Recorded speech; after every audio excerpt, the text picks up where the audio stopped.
Baik Liana, dalam ucapan pengerusi GRS sempena dengan melancarkan manifesto GRS pada hari ini, beliau berkata bahawa ini adalah manifesto yang merupakan tawaran terbaik kepada rakyat ataupun pengundi di negeri Sabah ini untuk memilih gabungan rakyat Sabah ataupun calon-calon GRS dalam pilihan raya umum ke-15. Dan kiranya saya boleh kongsikan sedikit daripada 13 tunjang utama yang disampaikan oleh Datuk Seri Haji Jinor sebentar tadi, yang mana yang pertama adalah untuk memperkasakan ekonomi negeri dan juga rakyat Sabah. Dan beliau menjelaskan bahawa perkara ini ataupun manifesto ini boleh dilaksanakan menggunakan ataupun melalui 3 sektor utama, iaitu sektor pertanian, sektor perindustrian dan juga sektor pelancongan. Selain daripada meningkatkan ekonomi peringkat negeri juga, GRS ingin memperkasakan pengurusan sumber tenaga. Dan yang ketiga ini juga cukup penting adalah untuk meneruskan usaha untuk tuntutan ke atas hak-hak Sabah daripada persekutuan berlandaskan kepada Perjanjian Malaysia 1963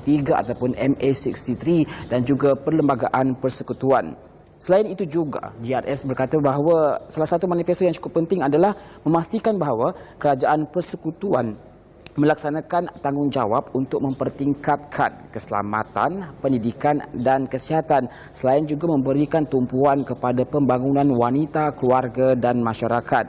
Namun pihak belia ataupun golongan belia juga tidak dilupakan, kerana dalam manifesto GRS mereka akan memastikan bahawa belia ini dari segi pembangunannya akan dilibatkan dalam pembangunan negara. Selain daripada memperkasakan tadbir urus perkhidmatan awam Sabah, meningkatkan penglibatan dalam industri minyak dan gas dan juga memberi keutamaan kepada pelaksanaan prasarana kemudahan asas. Itu antara beberapa manifesto awal yang diumumkan sebentar tadi, dan menuju ke hujung ucapan beliau juga menyentuh bagaimana GRS akan menyediakan kemudahan perumahan rakyat dengan mempercepatkan pelaksanaan program Rumah Mesra Sabah Maju Jaya yang telah pun dilaksanakan sebelum ini.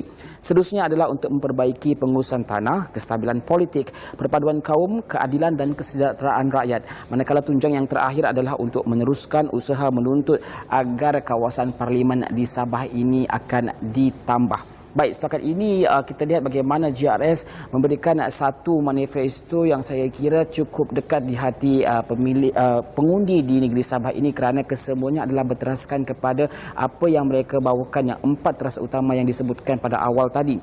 Dan untuk memastikan bahawa kesemua 4 teras ini mampu dicapai, 13 tunjang utama ini perlu dilaksanakan oleh GRS sekiranya mereka menang dalam pilihan raya umum ke-15 nanti. Calon-calon mereka menang dan seterusnya akan membantu siapa saja yang akan membentuk kerajaan persekutuan. Dan sebentar tadi dalam sidang media ketika ditanya di manakah pendirian GRS bagi pilihan raya umum kali ini, mereka berkata secara dasarnya mereka bekerjasama dengan Barisan Nasional, dan senario politik di Sabah ini berbeza dengan apa yang berlaku di Semenanjung Malaysia, kerana di sini GRS yang terdiri daripada antaranya bersatu bekerjasama dengan Barisan Nasional untuk sama-sama memenangi pilihan raya umum kali ini, dan mereka akan menyokong Perdana Menteri daripada gabungan ini. Siapakah yang akan menjadi Perdana Menteri ketika sudah ada keputusan nanti siapakah yang memiliki undi ataupun kerusi parlimen yang paling banyak untuk membentuk kerajaan persekutuan. Baik, saya kira itu saja laporan saya buat masa ini. Teruskan dengan laporan berikutnya.